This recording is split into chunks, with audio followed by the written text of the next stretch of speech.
What's going on, guys? I'm back with another video. Shout out to South Beach. If you're from South Beach, let me know in the comments down below. I'm not gonna lie, it feels like a time to be alive in the 80s, bro. I wish I was born earlier and I was like in my 20s in the 80s or 90s, bro. Cause especially like in like Miami, bro. Like imagine living in the 80s in Miami, bro. What a time to be alive. In 1980, Miami truly was Vice City. It Exactly, was the bro. country's murder capital, Oh. drug smuggling capital, Whoa. and refugee capital. It was real rough up there at one time. I had to go to the house about 5 o'clock because they started shooting at 6. But what's it like today? We're not used to seeing light-skinned brothers like you walking around. The change has been tremendous, man, and it's gotten better all over. Yeah, I've been shot and stabbed. If they want to be like gangbangers, I say, stay out the street, just play some football.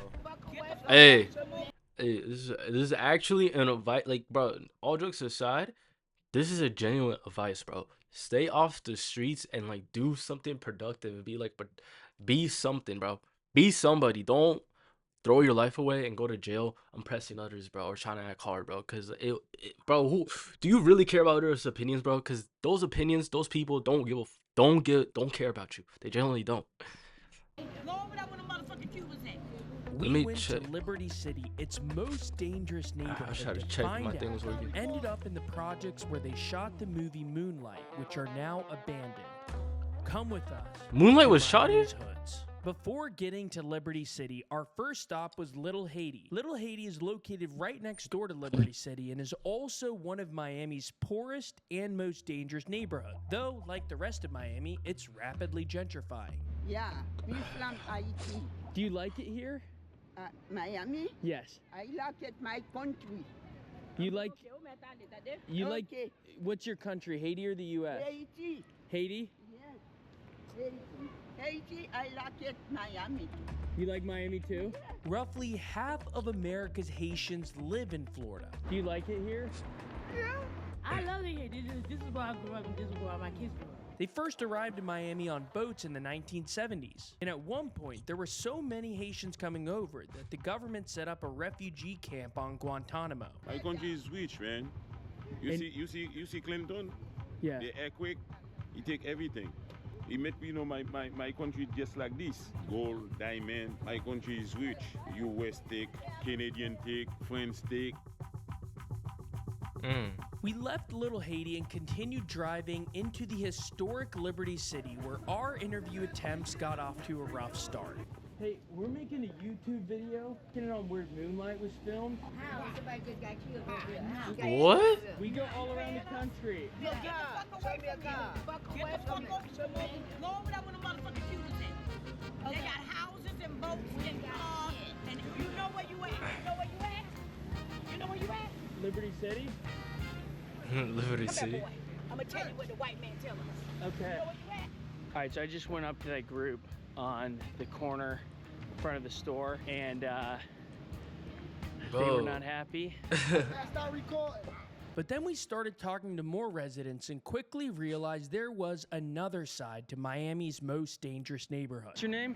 Every old man, dude. 68 years old. How long have you lived in Liberty Here? City? All my life. How has it changed in your life? Dramatically. It was real rough up there at one time. It was one time you had to go to the house about 5 o'clock because they started shooting at 6. Shooting. It looks like they're adding some new buildings there. Are they gentrifying this neighborhood, and do you think Bro, that's like a good? Hold It on. looks like they're. This is a vibe right here. This guy right here is a vibe, bro. Riding your bike in Miami, bro, with the speaker on it, bro, bumping up some chill vibe music, bro, and just riding and cruising, bro. That's the life. I'm not gonna lie to you. Adding some new buildings there. Are they gentrifying this neighborhood, and do you think that's like a good or a bad thing? Yeah, we all are. I'm doing that. My partner's hotel. Hotel. Yeah, 17 rooms. I don't rent them out as hotels because a lot of people right here are low income. So I rent them out as partners to them. How much a month? 600. Wow, 600. That's insanely good for Miami. You cannot walk down this street. It would have been. This street would have been that dangerous. It's like New York. Hey, what's up? Everybody know me. What's up? See how you slow it down? Yeah. But I thought you was buying drugs. Like, what were the peak cocaine days like in Miami? It was wild. They be running to you, give me a dime. Give me $1. You got 50 cents. 'Cause everybody was on drugs and the drugs was running everybody crazy. Did you ever get into drugs or did you always stay clean? No, I was a hard worker. And after I got through working, I saved my money. And I bought that building. I got like others around. Yeah. Yo, he's a That's inspiring. he's a hustler. And I try to inspire the people. That's around inspiring. me. Yeah. Now you can make it without drugs. You can make it without killing and robbing. Yeah. Just gotta believe in yourself and go to church every Sunday. And don't be scared to pray to God because the law is real. Yeah. A lot of people don't believe in God. I was one of them ones in my young days didn't believe in God. What made you believe in God? The guys was robbing and I was running from them. And they started shooting. You know, from running, I couldn't tell I was hurting. And I thought those was bullets inside me. When I finally got clear, I didn't have a bullet in me. Miami has, as Big E told us, become drastically safer in the last few decades. In fact, it's been one of the most amazing city turnaround stories in American history. This is the problem. It's a lot of narcotics. Drive through certain sections of South Florida and you will find people willing to sell you drugs. Heroin, cocaine, and the most popular these days, crack cocaine. You don't even have to get out of your car. Today, it's arguably the most thriving American city and has Bro, a Miami rate now that's looks amazing. 1/5 of Chicago's and DC's today. And more importantly, 1/12 of what it was in the 1980s during its cocaine cowboy days as depicted in Miami Vice and Scarface. Bro, Miami Vice was a show I'm thinking of watching, bro, because I watched like some clips of it and it looks so good. Now it's much safer, though still far I from just love the perfect. aesthetics, bro. Like the Dade County, 80s aesthetic right here. Yeah. when it comes to like shows like Ain't that. know what good to stay down here. If you're not looking for trouble, you're not looking for nobody to mess with you, this is the wrong place to stay. Yeah. I'm actually a local artist from here too. You want to hear something? Yeah. I do. Joe, this is his music.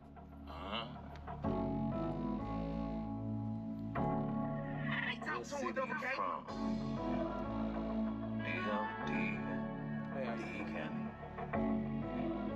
They call me Deposit. They call you Deposit. Deposit. Deposit? Deposit. Deposit and check. You gotta be cautious, everybody out to get some money somewhere. Somehow. A lot of people on the street. Has this neighborhood gotten better in your life? Oh yeah. I say when I was a jit or when I was a little younger, you know, it was a little rougher than. What was that word, a jit? Jit is like youngin. Hey, you know, that's a Miami word we call. That's a youngin, right? We call Like jit is when you like call like someone like in like young like teenage years or like a kid, right? kids or somebody younger than you. Yeah. What do you do for work? I do construction. I don't feel like. I only know that because I hear your age, because your age is from Florida, and I always hear him say that in his streams. My shoulder selling dope just to get the money. What time does it get dicey around here? What is dicey? What that mean? Dicey. I never heard that. Well, I don't know what that means. Now I'm giving you white slang. What is I'm that? giving you white slang.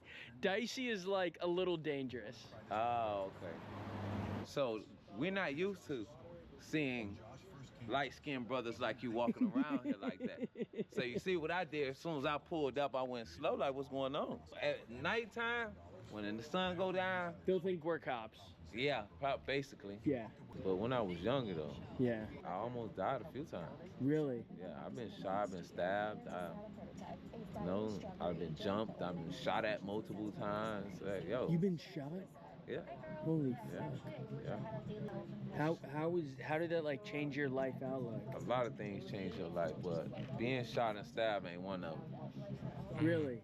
That's what people go through out here sometimes, most of the time. It changed get my shot? outlook on things as I got older, when I got kids. When I had kids to look after me and stuff like that. But when I was young, Bro, because when you get kids, bro, like it's not just you anymore. You got like other people to rely on you like heavily, bro. Like your kids will definitely be lost if they don't have you, bro. Like that's when you actually have to take hella responsibility. That's why I don't get why people just be straight up having kids straight out of high school. Is football the number one sport? Like, it's here? so much Number one responsibility. sport. Yeah. Number one sport. We couldn't do these interviews and not talk about South Florida football. South Florida football beats any other region in the country. 4 of the top 25 high schools in the country right now all play within 20 miles of this street. And that includes Miami Northwestern, where Deposit's kid is about to play. So how old are you? 14. What are you looking forward to in high school? Getting A's and B's and playing football. But sport, they like to play football. I don't know. I think kids grow up angry down here. I heard something about like Teddy Bridgewater. Was he a coach around here? Yeah, he was our varsity coach. They suspended him because he spent $50,000 of his own money to like for Uber rides and their food and stuff. Yeah. He didn't want them to walk home like at night because Miami Northwestern's in like a bad neighborhood. So Yeah. he didn't want them to walk home in the dark and something happened. Wait, to them, so what? He but was Miami suspended. Northwestern's Northwestern head coach Teddy suspended for what? What? like a bad neighborhood. So Yeah. he didn't want them to walk home in the dark and something happened to them, so he gave them Uber rides and stuff. In addition to Teddy Bridgewater, Liberty City W, has produced coach. Amari Cooper, Antonio Brown, Chad Johnson, T.Y. Hilton, and Devontae Freeman. The kids your age, how do they spend their free time? You know, we got some athletes, we got some people that's really, they want to be like gangbangers, I say stay out the street, just play some football. The streets ain't really nothing good for you. All right, either dead, jail, or just a free man. Like, I just want to be an athlete. I don't like the streets. That's your goal, athlete? Just to be an athlete. What position? I play receiver and DB. Receiver, DB? Does sometimes it feel like sports are the only way out of here, or are there other ways to make it? There's definitely other ways, but everybody not gonna make it in sports. So you got like, Yeah. you got a lot of other ways to make it. Like, Yeah. you got rapping. You go find a good job. There's a lot of other places like truck driving. You get a lot of money truck driving. It's all a good ways to make money and like do whatever you want in life. Yeah. So football's the plan. Plan A. Have you thought about Plan B yet, or not Plan really? B is a firefighter. I want to be a firefighter. Football don't work out. And you want to stay around this area, you think, or would you want to move somewhere? Me, I want to move to Ohio. I want to see like Ohio. I've never been to Ohio. Ohio. Across the street from Deposit, we heard a deeply inspiring story that sort of captured the spirit of the neighborhood. Nah, bro, but like for real though, like listen to what he was saying, bro. Like he's actually, for his age, he was 14. He has a lot of wisdom for his age, bro. Like he knows he doesn't want to be in the streets. He wants to actually make something of his life. And even if football doesn't work out, he wants to, probably be a firefighter. I hope football works out for him, but that's actually very inspirational talk, to be honest. You can make it, you can really make it out of anything, bro, if you just keep going, bro. Yeah, I bought years ago. It's a 1984 Cutlass, and I keep the service. I love old cars. The change has been tremendous, man, and it's gotten better all over. This area used to be pretty tough, but right now it's really nice. Like I said, there's a lot of older people here. Yeah. And the demographic is Bro, why does changing. every house in Miami have this little over where you park your car? They always have this thing above it. Is that that's not just a Miami thing? That's everywhere, right? But is that just to keep the rain out? Or also the sun? Races in the area, which is good. A lot of Spanish people. I got a Spanish neighbor here. We get along well. People really need to work. But I like it though. It's cool. People need to work and pay excuse taxes me. so one day they'll have something to look forward to. Yeah. But if you don't put in a community, you get nothing out. We talked to one guy who earlier said, you're like, what do people do around here? And he said a lot of them just the younger people get welfare. You don't think that's the way to do it? I don't think that's the way to do it because I never done that. My parents raised me. I'm from Northern Florida. I worked on the farm. So my mother had 11 kids. We all had to work, and she did well with 11 kids. But now we need to learn to manage. People don't manage. If I didn't manage it, I wouldn't be in the situation I'm in. I had to manage my life. So I worked on the farm. I did tobacco. I picked beans, tomatoes, hung tobacco in the barn, and I've worked all my life. It's amazing. And I think it's a great thing. It leads you in the right direction. You don't look for handout. You're motivated to go out and do some things because nobody gonna knock on your door and say, "I got a job for you." That's You have facts, to be bro. willing to go out and do it. That's You know, facts. my mother always, I really didn't want to make my mother happy before she passed away in 2018, and I did. She would R.I.P. always tell us, sitting on a long porch, go to work, go to school. So it really motivated me, and I wanted to make her happy because she was a lovely mother to take care of 11 kids. We ate every day. We went to school with a lunch, and we came home. She was getting dinner ready. We had chores to do. Every Saturday morning, we would have to get up and mop the floors. We had to work. We learned economics that way. But nowadays, the people don't raise their kids. They don't manage. I don't help manage their kids because you got young women that don't understand what raising a child is about. My mother raised us, and I had to take care of my sisters and brothers. I learned how to change diapers, not Pampers, diapers. I learned how to wash clothes. My mother said, look, you stand up and you watching me, because she said, you know what, when you get on your own, women are not going to do what you think. So you got to learn how to wash. You learn how to iron. She Bro, said, his mom was like ahead of the times, bro. Cause that is so true, bro. Bro, like that's good. No, that's the thing about parenting. You have to install like this type of mentality, like this working mentality, that like not everything's gonna get handed to you, and you actually have to work for what you want, and you have to go out and get it, and also have responsibilities like cleaning and stuff like that. Like we complain about cleaning chores and stuff, but like that actually like programs us. Like when we're kids, bro. I don't know about y'all, but I had to clean, bro, and it just installed in me to the point where like I have better responsibility. just walk out of the If door that and makes meet, sense at because all. you never know who you're going to meet. She said, go to school, get an education. So when I first got here in 1978, Go to school.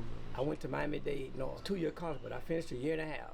And then I went to St. Thomas University, and I received my bachelor's degree in arts. 2 year and a 4 year.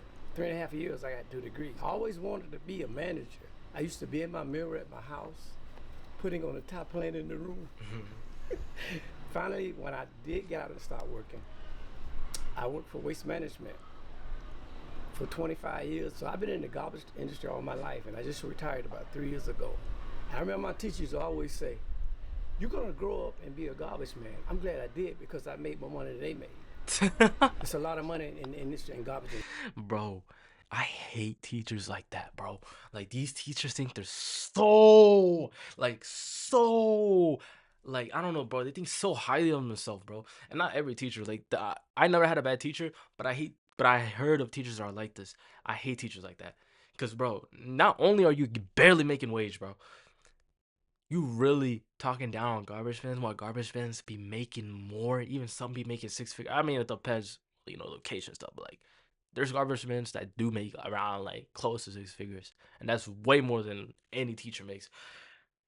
Which is messed up though, because I'm be honest, I feel like most of these teachers should definitely make more than what they currently make, because they really be like doing their job good, and they actually show like some sort of actual passion and compassion on what they do, you know. But the ones that are like this, that are like just strict and just hate on students, just be hating, cut them out, bro. It's a lot of money. So that's why I was able to make it and pay for everything I had. I have a lovely wife. She works. She's still working out. She's younger than me. So, I'm home. I exercise. I go walking. I travel. And I live my life now. But I never thought It don't get better than that. I would get this far. But with God, you can get anywhere.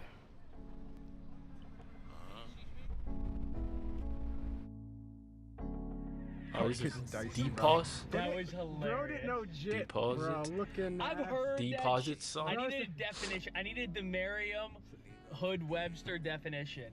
But I'll tell you what, saying dicey was hilarious. When do things get dicey here? Our final stop was the infamous Pork and Beans Project, which is a microcosm of how Liberty City has evolved. Here is the oldest public housing project in the South for black people. It's called Pork and Beans because of the colors of the door. They look like pork and beans.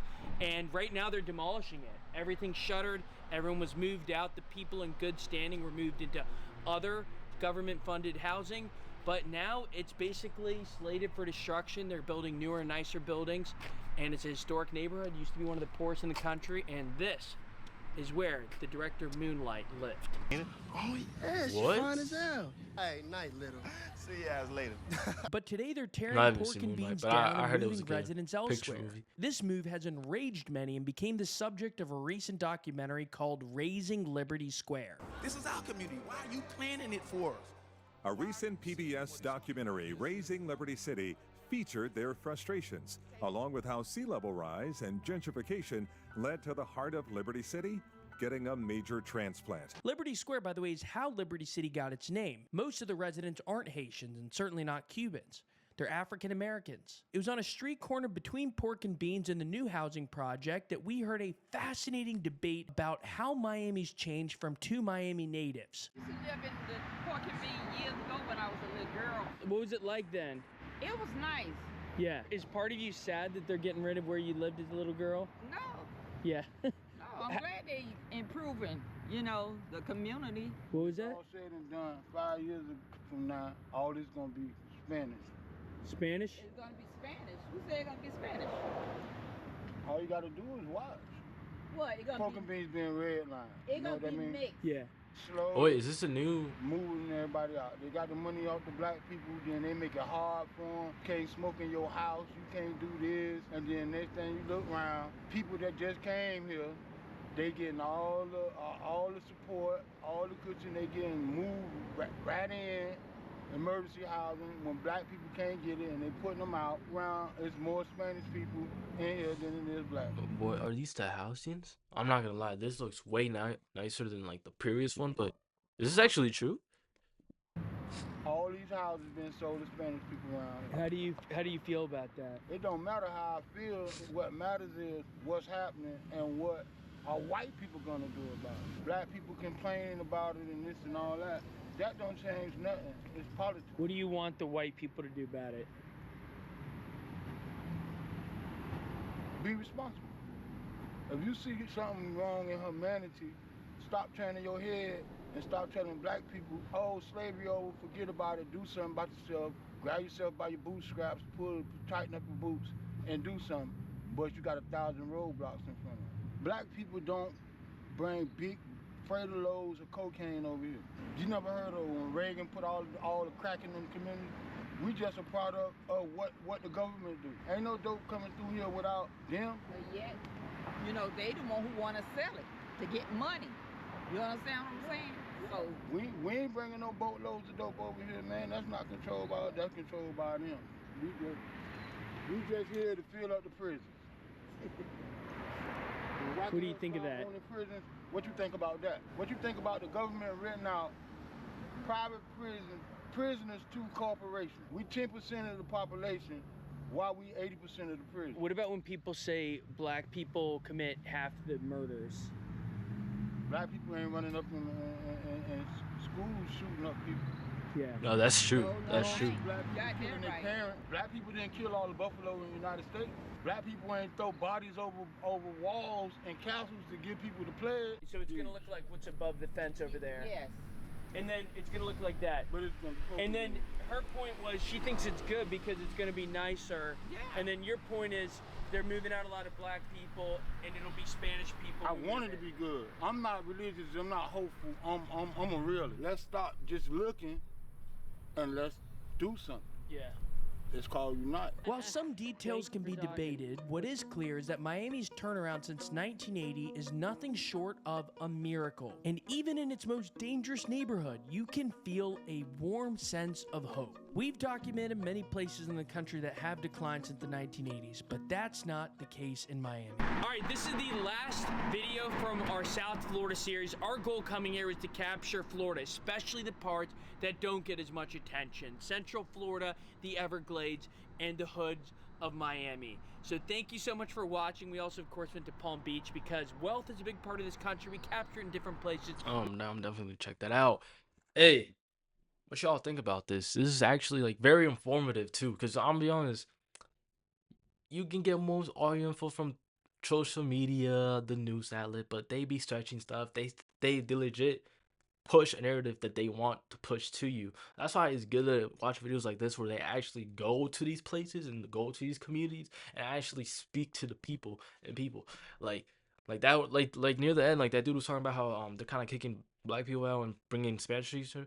I did not know that, and this whole thing about like crack and stuff. First of all, why how the fuck was crack even able to get in here, bro?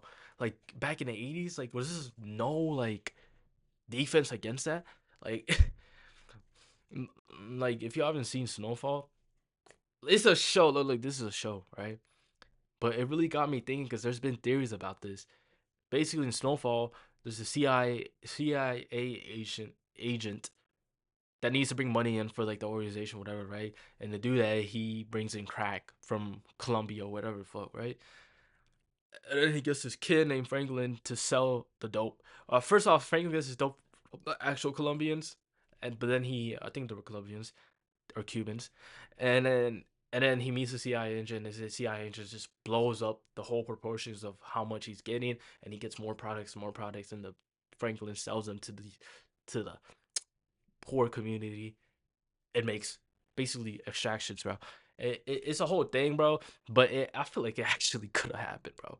Because if the government really wanted more money, bro, they could have done some malicious things like this. And if y'all think the government wouldn't do that, then you're just crazy. But I'm not trying to look like crazy theories or conspiracy, but it's a very informative video. I think there's a video you can look it up about it. But hey, that that's all I gotta say. But I don't know. I like watching these type of videos. Shout out to South Beach. And bro, I'm be honest, the whole community, bro, they seem cool, especially that one 14-year-old. He actually wants to make something, and it's rare to, it's not rare to see that, but it's nice to see it. Because most of the times, what the media be pushing out are like the kids that don't want nothing in their life, that just want to straight up gang bang, do all these crazy stuff. They never actually show the kids that actually want a promising future for themselves, you know? And I think we need to spread more light to that. And yeah, I'll catch y'all on the next one. Let me know what y'all think of the video. And peace.